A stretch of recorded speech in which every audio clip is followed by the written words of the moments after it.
Ryan Catherwood here. How you doing? I hope you're all having a great Friday morning. Thank you so much for joining us.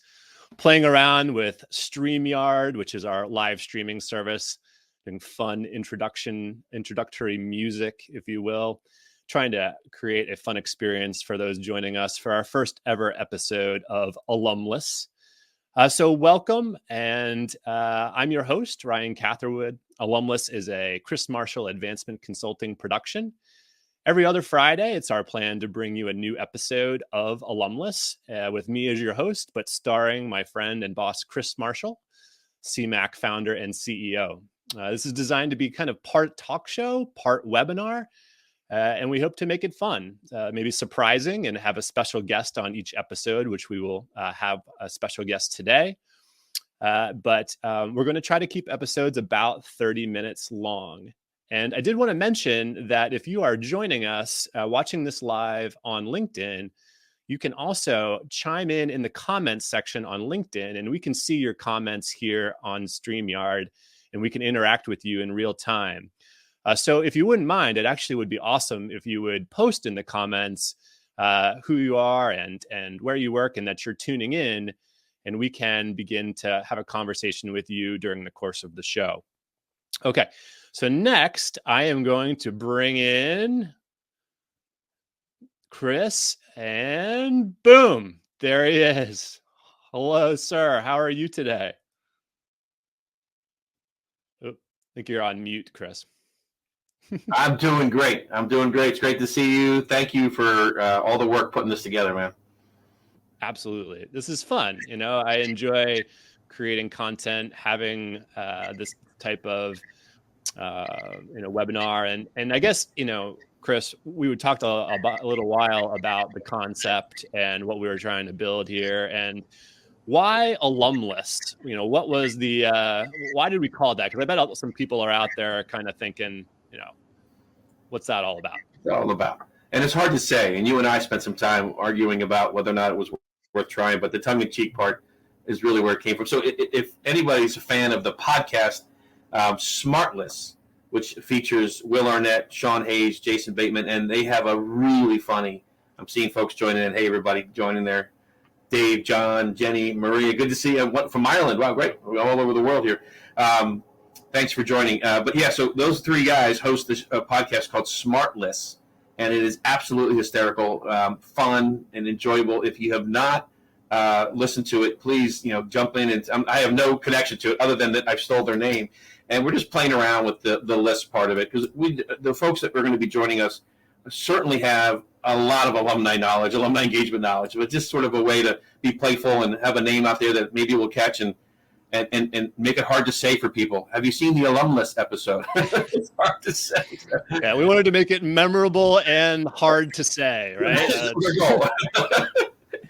But it's the part about Smartless, which is brilliant, is that they bring in each of the three hosts of that podcast take turns, and they bring in a surprise guest. The other two people don't know who's coming, and they bring them in, and they have this really fun conversation about career, life, you name it. It could be about anything, and we're going to steal that part of it as well. We're going to have a surprise guest each time we do this, and it'll be a lot of fun to introduce those two. We'll always have a topic, and we'll always have some questions geared towards the area that we're planning on talking about. But the guest will be surprised. We'll come in, we'll have some laughs, and he or she will share some of the knowledge that they have on that particular topic. Yeah, I'm going to try to guide our conversation. Chris is going to be our star. We're going to bring in some special guests, and it's going to be fun. I just want to say hello to Pam at Boise State and Pat, who's now at Temple. And we've got some great people chiming in and checking us out for the first time. So, Chris, you and I work with lots of colleges and universities, and engagement metrics are almost always a big part of the conversation. How would you describe the big picture of issues or factors that account for why it is so important, but often difficult to track engagement and then utilize that information? Yeah, I think part of it is our history. We've been around as an industry over 100 years, and I'm talking about industry-wide, and for historical context here, no individuals are named in this, but we have not done a good enough job, in my opinion, in quantifying our work. So there's a long history that's been a reason why we haven't done it. We've been more of an art form and less of a science, if you will. And as you get into measurement and you compare ourselves to our colleagues in the fundraising part of the advancement world, they have every metric you can imagine. And folks who don't know my background, I came out, my career, I've been in alumni engagement for 21 years, and 12 years before that, I was a collegiate swimming coach. And if you don't know anything about swimming other than the fact that they measure to the 100th of a second, every single stroke, lap, length, yard, and meter is tracked. And there's a scoreboard at the end of a competition. And I came into alumni engagement and said, what's our scoreboard? And there wasn't an answer back in 2001. There was beginnings of answers, and some places had done some things. And over the course of those years, I joined with a group of people in PQUAT, Private College University Alumni Directors, and they were evolving a model that led to ultimately a few years ago CASE adopting their alumni engagement metric standards, which I think is the baseline. To me, it's the crawl in the crawl, walk, run, fly evolutionary scale of how we measure.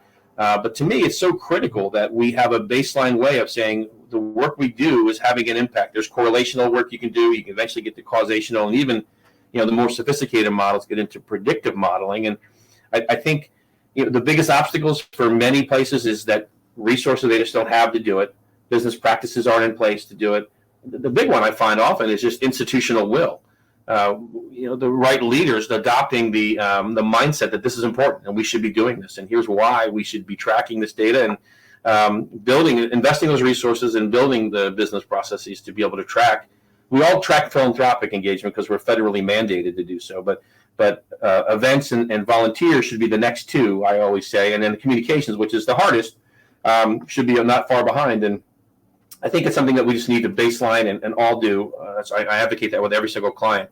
But then building a institutional model that brings in some weighting to certain activities is the next step in the evolutionary stage here, because the flaw in the current CASE system is that your most engaged alums count as one, and the person who showed up for one thing counts as one, and there's no weighting. A Uber volunteer and a reunion event attendee who comes to campus for 3 days count the same. And I think we need to build, eventually institutions need to build weighted models to track these. And I've seen 5-point models. I've seen 10, 100, and 1,000-point models out there that track it. And I was just on a call earlier this morning talking about this exact topic and how far you go down the path to build a sophisticated weighted model is a question. And the other part of it, I'll say this, Ryan, and you and I have talked about this too, which is you shouldn't start there. The Lamborghini is not what you need to start. You need the Model T to roll out the garage and then figure out how to build the rest of the parts on it later on. And so that's where my head is on, as we think about engagement metric, that's where I always start, is at the basic model. Yeah. And, I see Jenny Cook-Smith on the call, which is great, cases in metrics guru. And, I thought maybe I would ask you, Chris, to sort of just, take us back in time a little bit to participating on that task force with CASE and establishing those metrics. Could you share a little bit about that experience and how that led to what we have now? Yeah. Imagine, all of us see the names on here, professionals have been in the industry for many years. And we took, 15, 16 people who had 10 to 20 years or more experience in some cases and sat them in a room. We said, okay, figure this out. And Gary Olson, brilliant leader, formerly he was the Villanova alumni leader. He was the VP for advancement at University of Scranton. He's doing his own consulting work now as well. He was the chair of this committee. And we sat down and said, okay, this is the funny thing is that we spent, I want to say 3 hours talking about the definition of the word alumni. It sounds so silly when you hear that, right?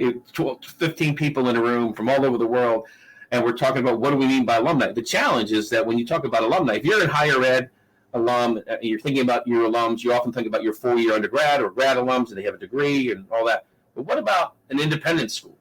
What about a community college, a place where you might start but never get a degree and move on from? Are you considered an alum by definition at those places? You go to an independent school from K to, let's say, 8th grade, and then you leave there and you go to somewhere else for high school. You're 9 through 12 here in the United States, as we call it. Are you an alum of both those places or just one? So all that became the conversation, and it was fascinating. So we went from there to defining what we mean by engagement. And that took another 3 or 4 hours to come up with a definition. But it was very basic blocking and tackling. And an interesting thing I love Case for many, many reasons. They do a lot of great work in our industry and our main leader in terms of the trade that we do and all that. But the one of the problems that Case knows this is that they fit all sizes, all types of institutions. They serve the Penn States and Indiana universities of the world, and the liberal arts colleges and the independent schools and thousands of institutions around the world that are all very different. So to come up with a common definition across all those types and sizes of the schools is the biggest challenge that Case faces. You go to a Case district conference, you're going to be with all those people. You go to Case Summit, you'll be with all those people. But I think for us, it's a baselining exercise that we went through in that process to try to get to what's a model that can apply across, and then we build more sophisticated models. As I said before, the crawl to the walk to the run to the fly is all part of what I think we need to do. And I think some of that, as we get further along that, I think it's going to be more institutional. And Case we're working at the beginning of that step is where it started from. So it was fascinating. It was really, we spent half a dozen meetings, one in person down in DC in the old Case offices, and then the rest of it was mostly virtual, and got to a point where we had a white paper back in 2018, I want to say, and then a group of people worked on it in the next year, and then a few schools tried it out, and slowly we've been evolving towards it. And we're at the point where hundreds of schools have submitted data. And if you're on this call, I hope you've submitted your Case AEM data. Please do. Every school should be submitting that at minimum. Yeah, it's really been great to sort of have that baseline of metrics and way to categorize our work and a unifying set of standards and language to talk about. Yeah, I'll add one other thing that you made me think of, Ryan, is that it's not about comparing yourself to others. You can. I'm a competitive person. I want to see how I stack up against anyone, but and schools should look at that. But it's really about yourself over time. You should be looking at it sort of linearly, not vertically, about how do I compare to X. It's worth looking at, but it shouldn't be the driving force behind your participation there. Yeah. All right. Well, I think, at this moment it is a good time to welcome our special guest for the first ever episode of Alumless, and welcome, Mr. Barney Ellis-Perry. How are you today? Pressure. Yeah, I know, a little bit of pressure. First ever episode, right? Barney, what's going on? Barney, of course, is actually our newest addition to the CMAC team of consultants. Barney's work in higher education alumni engagement includes leadership roles at UC Irvine, Vanderbilt, and the University of British Columbia. It's great to have you.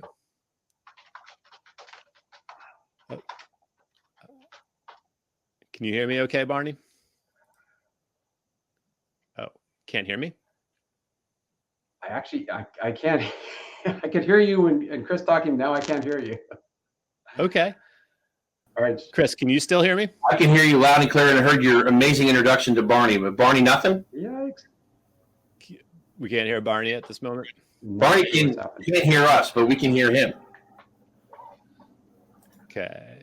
Yeah, we can hear you. All right. We hear you typing away. This is why we do pilots to work out, because we did hear Barney loud and clear earlier, and he's gonna try to re-access it. Well, that's awesome. This is the one thing that I love about modern technology, is that we can live stream straight to LinkedIn, produce a web show, have a special guest, test all the technology, and then it ends up being that Barney Ellis-Perry has to hop out and then hop back in. So let's keep on with the conversation. When I see Barney hop back into the studio, Chris, I'll just add him again and we can welcome him. But let's talk a little bit about Barney's addition to the team. Can you share a little bit more about the sort of the expanding CMAC team? As well as we have actually other team members that join us as well. Yeah, I don't want this to be a commercial for CMAC. I want this to be an industry discussion, so I'll do it very quickly, which is this. It was me for 3 years, CMAC now. We celebrated our third anniversary April 1 of this year, and for me it was just me for a year and a half or so, and then you joined, Ryan, and have done some great stuff with us during that time and have been the go-to and the brains behind this, so thank you for all that contribution. But we've gotten to the point now where the work and the expanse of business is we need more brains, more bodies, more people to help deliver. And so Barney Ellis-Perry will be joining us officially. And here he is. He's back. Hi. Barney, can you hear us? I can hear you. What a disaster. I could hear Chris talking, and then I was gone. So let me just finish real quick, and I want to go let you take it over with Barney. So I was just saying that, Barney, you're the first person joining us after Ryan, but we're announcing today, it'll go out on LinkedIn later today, and it'll be on our website very soon, 2 other additions. Cynthia Koo Robinson, who just retired from the University of Buffalo, has a long 30-year career in this business, and she has annual fund, alumni engagement experience, and many, many other things. She'll be joining us officially as well. She's in Malaysia at this moment, so she couldn't join us right now with her schedule, but she'll be on a future one. And then the other addition is Scott Greenwood, who is at Duke University as an associate vice president for alumni affairs and development. I think it's his title, but he'll be joining us. He'll stay at Duke. He's not leaving his job at Duke. He's going to do some work on the side with CMAC and help us with all our client work that we have going. So Ryan, take me off and give it to Barney. Well, I will take Chris off for momentarily. Barney, great to have you back. Love that you're joining CMAC and love that you're here on Alumless. Could you just share a little bit, Barney, about you've a lot of fantastic experience in the alumni space, and you've got some consulting experience in your past as well. I'm wondering a little bit more about if you might share what you love most about working with college and university partners. Sure. Yeah. Thanks so much. And thanks, Chris. Overall, I mean, it's just such an honor when you're invited in to help, a great organization become even better. And I just love that. And it's really fun to be a thought partner with really smart people. And, the clients I've worked with, locally and all over the world tend to usually be really smart. And they just want a thinking partner. And our job is to help them discover the path forward that benefits their mission. And it's incredibly fun. I've worked, I've been so lucky to work with, everything from private schools and colleges and universities all over the world. And the big common thread is how to engage their constituents in ways that better the lives of their constituents and impacts the mission of the institution, through the time, talent, and treasure of those people. And so, as a consultant, it's not that we're coming to the table with all the, just add water solutions. It's very much that, all of us have this experience from a wide range of situations, which is what, sort of makes us unique.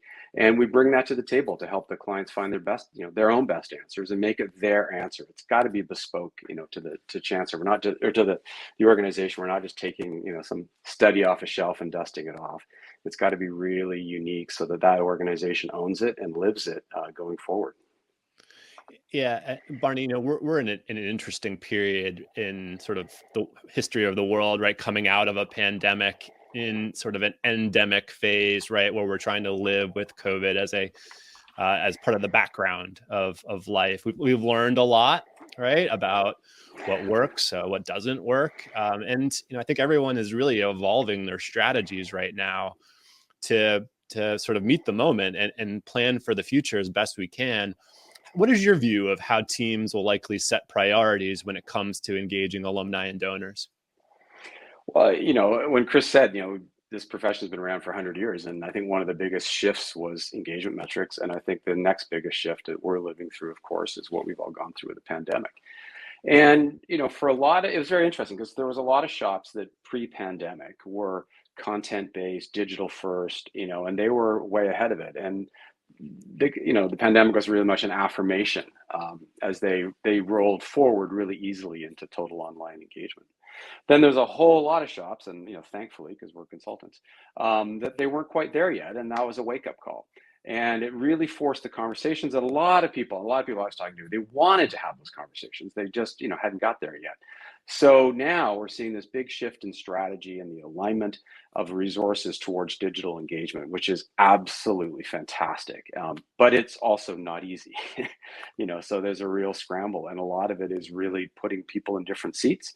And really spending money differently. And also it forces a lot deeper alignment often with the university from an IT perspective, but also content perspective, et cetera. So, that's really interesting. And it's also, a lot of schools are really hard hit. There was a lot of, budget cuts. And so I think that is also pushing the trend towards the alignment of alumni relations and annual giving that we're really seeing in a lot of places.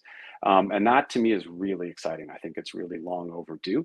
I think our constituents just see one institution And so it's really important if we can truly align our forward-facing, the big bottom of the pyramid, really big constituent engagement entities in a powerful way, not just a white picket fence that, we get along, we're under the same, vice principal or vice president, but to really align and have really powerful integration. I think that's really long overdue.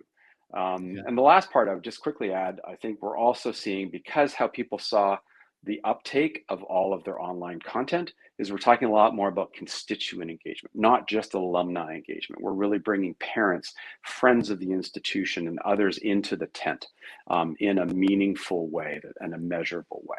It's really exciting. So it's exciting times. Yeah. Barney, and I'm going to bring Chris back in on the next question as well. A lot of teams that we work with are rethinking strategies and are working to deploy a content-led approach to engagement. What does that mean from your perspective to have a content-led strategy?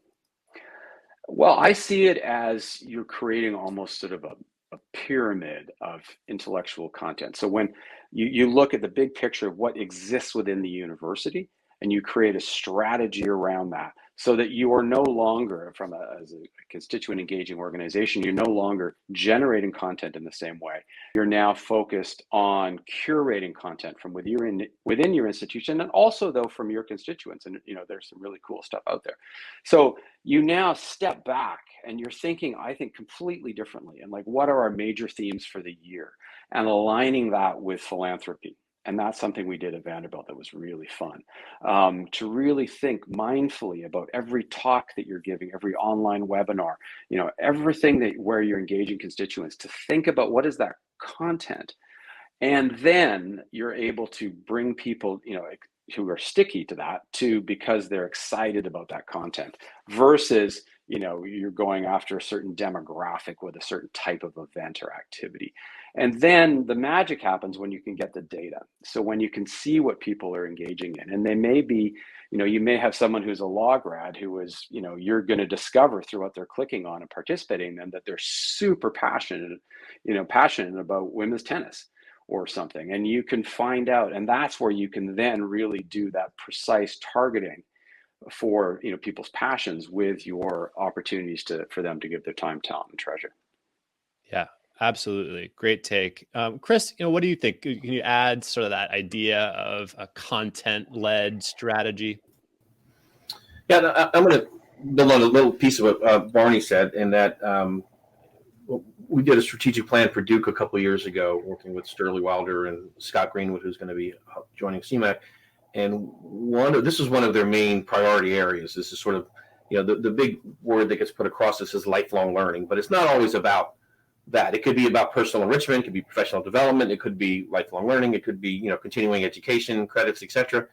But, using segmentation to target, what content individuals are interested in is something that I think all schools should be thinking about.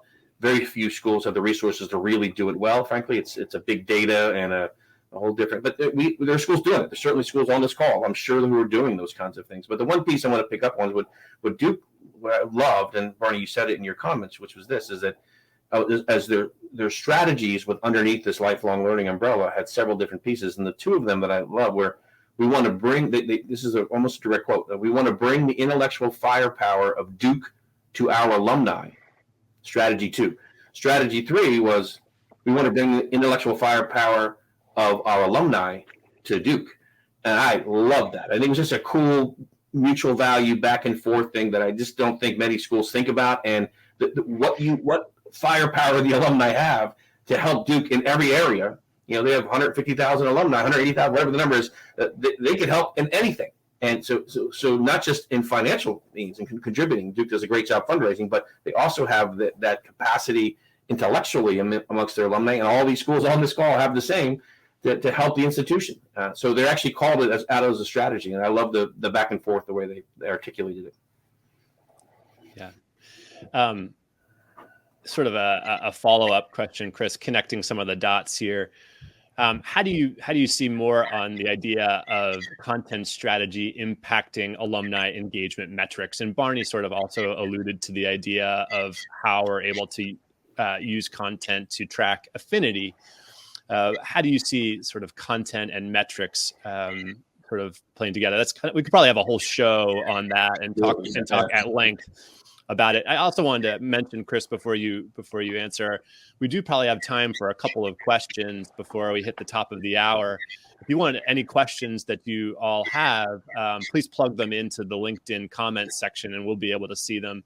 If there aren't any questions, that's no big deal either, but I wanted to mention that we do have just a couple of minutes. All right, go ahead, Chris. Yeah, I don't want to labor it because I want to try to keep these at the 30-minute mark each time. So what I'm talking with clients about now is once you've got to the point where you have the basic blocking and tackling on the metrics, what you can do is look at movement through things such as content. I mean, if we're sharing certain types of stories with the certain type of people, do they move into other areas on that engagement scoring? Is one piece. And the other one, though, that I like to, as an early sort of in the maybe walk jog category, if you're looking about evolutionary scale, is looking at the correlation between event attendance and giving, volunteerism and giving, communications and giving, and what particular content and giving might look like. When you can show those kind of data, and here's what we have learned basic numbers are, and I can give you 3 of those 4. So I don't have a lot of data on communications yet. It's coming soon, but if you look at event attendance, volunteering, and giving, event attendees give at twice the rate and twice the average gift on average. And volunteers give at 3 to 5 times the rate and 10 to 20 times the average gift, again, on average. This is, if you took your data and ran up against it, you'll be somewhere in that ballpark. So showing that data to our vice presidents, to our alumni boards, to our boards of trustees, and to our college presidents and chancellors is an important thing that we should be doing. That show, in my mind, it begins to demonstrate, again, it's correlational. Chicken and egg, you can argue all you want, but it begins to demonstrate the work that we do does add value. And interestingly, it's not about events. It's about volunteer pipelines and volunteer paths that I think are even more critical. Events are important. You're not going to go away with those. But let's see. Any questions come in, Ryan, or do you have any other follow-up for us? I didn't see any questions come in, which is okay. And I do think, it's interesting, EverTrue had some data on, how people who like, comment and share, interact on social media are also more likely to make a gift. And so there's definitely a direct correlation to those individuals who are engaging on social media and who are also donors. But, okay. Let's see. That wasn't a question, just a comment there on LinkedIn. But Barney, did you want to chime in? I just add one thing to what Chris was talking about the data. Because what's also interesting is we tend to get the data within our sphere of influence, within the alumni world and advancement. But there are some emerging technologies and also abilities now, especially if you're on Salesforce and other platforms, to be able to get the data of what people are clicking on through in the schools, in the athletics department, all the other parts of the university, and to bring that to the equation. And that's really exciting. And that's something that, again, has to take to Chris's initial point around institutional commitment. It takes that and the ability to share that data, but it can be really powerful in looking at people's affinities and seeing how they react to content in other areas that often is generated through our offices. But it's being done through, their alumni outreach, but we often don't get that data. Yeah, absolutely. And thank you, Paul Clifford, for the kind words there in the chat. We appreciate you joining. Yeah, we appreciate you joining us on this Easter weekend Friday. I think we can wrap it up with about a minute to go here, Chris and Barney. We've got another episode of Alumless planned for 2 weeks, which is Friday, April 29th. We are going to have another fun conversation with Chris and a special guest. And of course, thank you so much for everyone who tuned in today. It was fantastic to have all of you awesome alumni professionals checking us out. And we're grateful for your time. Have a lovely weekend, and we'll see you again in 2 weeks. All right. Thanks everyone. Good job hosting. Barney, good to see you. Thanks, everybody. Take care. Thanks all.